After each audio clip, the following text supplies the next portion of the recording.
ओम शांति। 3 फरवरी 2023 की साकार मुरली है। बाबा बोले, मीठे बच्चे, नर से नारायण बनने के लिए परफेक्ट ब्राह्मण बनो। सच्चा ब्राह्मण वह है जिसमें कोई भी विकार रूपी रावण न हो। आज का प्रश्न है, बाप का रिगार्ड किन बच्चों को प्राप्त होता है?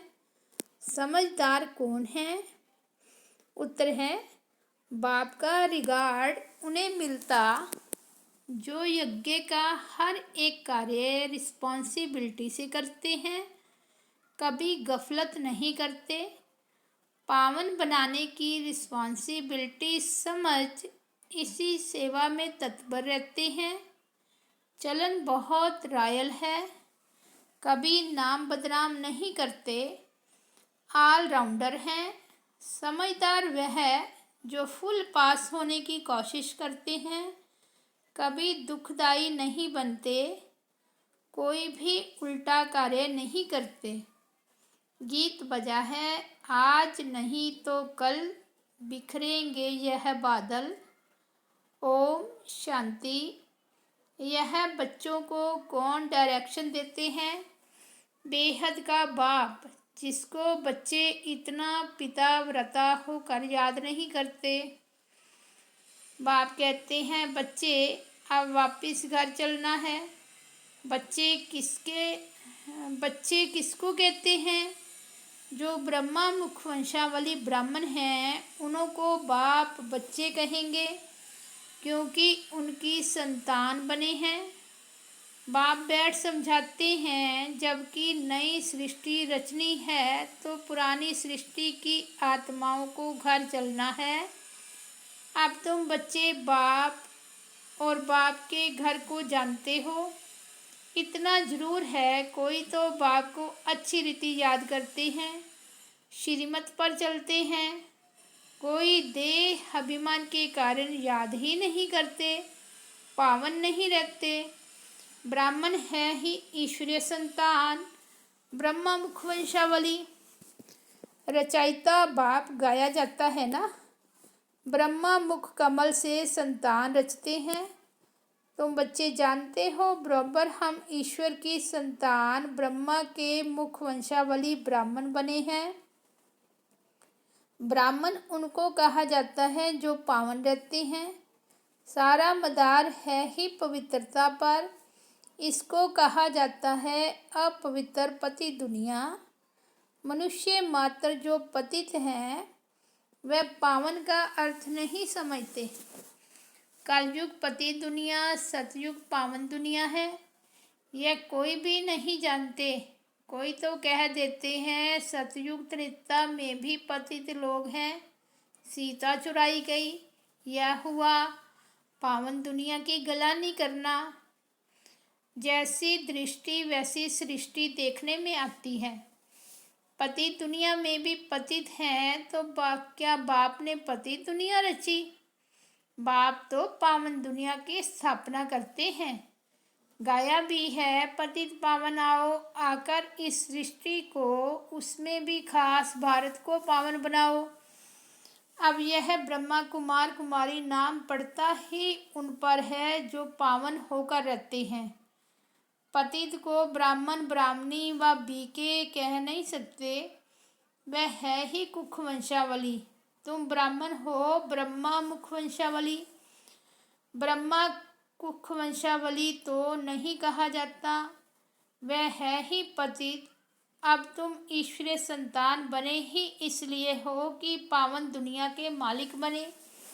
ब्राह्मण ब्राह्मणी अथवा ब्रह्मा कुमार कुमारी कहलाकर यदि पतित होते हैं या विकार में जाते हैं तो वह बीके नहीं हुए। ब्राह्मण कभी विकार में नहीं जाते। विकार में जाने वाले को शूद्र कहा जाता है। ईश्वर की औलाद बनते ही इसलिए हैं कि ईश्वर से हम राज्य भाग्य लेवें। राजाई का वर्षा लेने के लिए पुरुषार्थ करना चाहिए। लक्ष्य रखना है कि हम नर से नारायण बने। तुम बच्चे जानते हो कि नंबर 1 है काम, सेकंड नंबर है क्रोध। क्रोध आदि का भूत रह जाता है तो वह पूरे वर्षे के लायक नहीं बनते। कहा जाता है यह काम व क्रोध के भूत वश परवश हो गया। बाप को याद न करने कारण रावण के वश हो जाते हैं। ऐसे क्रोधी व कामी नर से नारायण पद पा नहीं सकते। यहाँ चाहिए परफेक्ट ब्राह्मण। बाप समझाते हैं पहले नंबर का भूत आता है देह अभिमान। अगर देही अभिमानी और बाप को याद करते रहें तो बाप मदद भी करें। जो जितना याद करते हैं उतनी उनको मदद मिलती है। ब्राह्मण सच्चा वह जिसमें यह विकार रूपी दुश्मन न हो। मुख्य देह अभिमान के कारण ही और दुश्मन आते हैं। यह भारत शिवालय था तब दुख की कोई बात नहीं थी। यह मनुष्यों को पता ही नहीं है। वह तो कह देते हैं माया भी है ही, ईश्वर भी है ही। अरे ईश्वर अपने समय पर आता, माया अपने समय पर आती। आधा कल्प है ईश्वर राज्य, आधा कल्प है माया का राज्य। यह समझाने शास्त्रों में नहीं है। वह है ही भक्ति मार्ग। ज्ञान का सागर एक ही बाप है जिसको पतित पावन कहा जाता है। जो बाप को याद नहीं करते हैं उनसे पतित काम जरूर होते ही रहेंगे। उनको ब्राह्मण ब्राह्मणी कह नहीं सकते। बड़ी सूक्ष्म बातें हैं। शिव बाबा दादे को याद नहीं करेंगे तो वर्षा कहाँ से मिलेगा। फिर उनको इस पुरानी दुनिया के मित्र संबंधी आदि याद आते हैं। अच्छी रीति बाप को याद करेंगे तो बाप भी मदद देंगे। अच्छी रीति बाप को याद करेंगे तो बाप भी मदद देंगे। तुम कहाँ मुरली चलाने में मूंझ जाएंगे तो भी शिव बाबा प्रवेश कर आए मुरली चलाएंगे। बच्चों को पता नहीं पड़ता कि शिव बाबा आकर मदद करते हैं। समझते हैं हमने आज अच्छी मुरली चलाई। अरे आज अच्छी चलाई, कल क्यों नहीं चलाते थे। तुमको यह भी पता थोड़े ही पड़ता है शिव बाबा बोलते हैं या ब्रह्मा बोलते हैं। शिव बाबा कहते हैं बच्चे तुम मेरी ईश्वरीय औलाद हो, मेरे को याद करो। ऐसे और कोई कह ना सके। मैं ही इनमें प्रवेश कर कह सकता हूँ। मैं ज्ञान सागर हूँ ना। तुम ज्ञानी तू आत्मा बन रहे हो तो जो बाप से योग रखते हैं तो बाप भी आकर मदद करते हैं। देह अभिमानी याद थोड़े ही करेंगे। बाप को जरूर याद करना है। अहंकार में नहीं आना चाहिए मैंने अच्छी मुरली चलाई, नहीं। समझना चाहिए शिव बाबा ने आकर मुरली चलाई। घड़ी घड़ी शिव बाबा को याद करना चाहिए। बहुत बच्चे हैं जो पूरा याद नहीं करते हैं तो कर्म भोग मिटता नहीं, बीमारियां आ जाती हैं, विकर्म विनाश नहीं होते हैं। बच्चों को बाप के साथ योग लगाना है। हम राजयोगी हैं, बाप से राजाई लेनी है। हम नर से नारायण बनेंगे। दिल में समझना है मैं इतना पढ़ता हूँ जो सूर्यवंशी में आऊँ। ऐसे नहीं पहले दास दासी बनकर फिर रजाई पावें। बाप को याद करने से बाप की मदद मिलेगी, नहीं तो कुछ ना कुछ पाप नुकसान आदि होता है। वह दुखदाई बहुत बनते हैं। लक्ष्मी नारायण तो सुखदाई है ना। समझदार बच्चे कोशिश करेंगे फुल पास होने की। ऐसे नहीं जो मिला सो ठीक। हर बात में ऑल राउंड पुरुषार्थ करना चाहिए। ऐसे भी नहीं कि यह काम इनका है हम क्यों करें। बाबा ऑल राउंड काम करते हैं ना। बच्चों की चलन ठीक नहीं रहती तो फिर नाम बदनाम कराते हैं। बाप कहते हैं मेरा बनकर और फिर उल्टा काम करते तो पद भ्रष्ट हो जाता। ऐसे मत समझो कि यह ब्रह्मा बाबा डायरेक्शन देते हैं। शिव बाबा याद रहना चाहिए। बच्चों को समझना है दुनिया को पावन बनाने का बोझा सिर पर है। हम रिस्पॉन्सिबल हैं। भारत को पावन बनाने की बहुत बड़ी रिस्पॉन्सिबिलिटी है। यज्ञ का हर एक कार्य रिस्पॉन्सिबिलिटी से करना है। कोई गफलत न हो तब बाबा भी रिगार्ड देंगे, नहीं तो धर्मराज ऐसी सजा खिलाते जो कभी जेल में भी नहीं खाई होगी। इसलिए बाप कहती हैं विनाश होने के पहले सहविक्रम योग से भस्म करो, नहीं तो जन्म जन्मांतर के विकर्मों की सजा धर्मराजपुरी में बहुत खानी पड़ेगी। इसलिए गफलत मत करो, ये अंतिम जन्म है, फिर तो जाएंगे ही स्वर्ग में। मोचरे खाकर फिर प्रजा पद पाना, इसको पुरुषार्थ नहीं कहा जाता। उस समय त्राही त्राही करना पड़ेगा। यह भी बाप साक्षात्कार कराएंगे कि बार बार समझाया था, ब्राह्मण बनना कोई मासी का घर नहीं है। ईश्वर का बच्चा बनते हो तो फिर कोई विकार नहीं होना चाहिए। इसमें भी काम महाशत्रु है। जो कामवश हो जाते हैं उन्हें ब्राह्मण नहीं कह सकते। माया बहुत पिछाड़ेगी, परंतु कर्म इंद्रियों से कोई काम नहीं करना है। फेमिलियरिटी का हल्का नशा, यह भी माया का नशा है। बाबा ने समझाया है, इससे भी बोझा चढ़ जाएगा। तुम व्यभिचारी बन गए। ईश्वरीय औलाद में यह काम क्रोध आदि शैतानी थोड़े ही होते हैं। वे शैतानी आसरी गुण हैं, बहुत हैं जो ईश्वर के बनते फिर माया के बनंती हो जाते हैं, देह अभिमान में आ जाते हैं। बाप की श्रीमत पर चलना है तब रिस्पॉन्सिबल वह रहेंगे। ब्रह्मा की मत भी गाई हुई है, इनकी मत पर चलने से भी रिस्पॉन्सिबल बाप हो जाएगा। तो क्यों ना अपने से रिस्पॉन्सिबिलिटी उतार देनी चाहिए।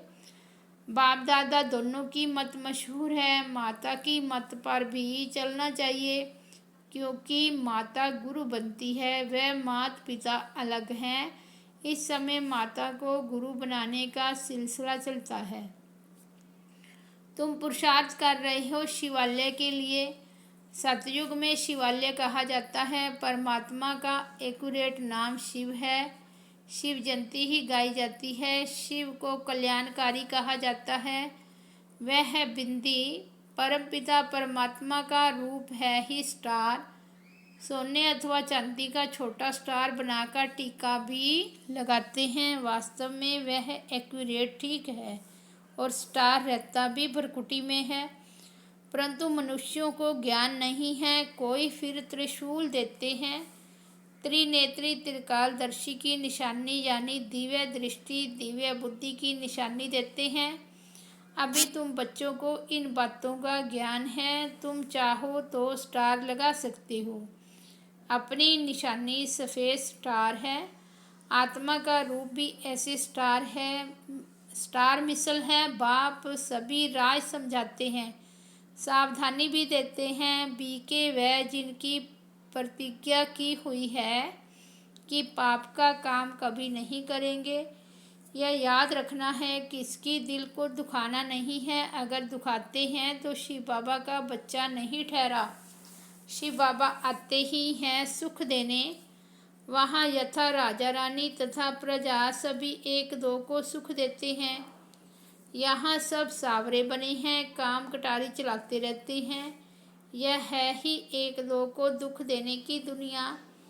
सतयुग है एक दो को सुख देने की दुनिया। समझाना चाहिए कि हम ईश्वरीय संतान बने हैं।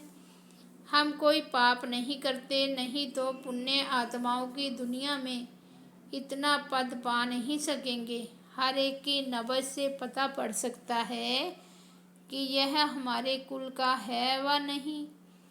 हम कहते हैं भगवानो वाच तो गाया हुआ है कि हम तुमको राजयोग सिखलाते हैं।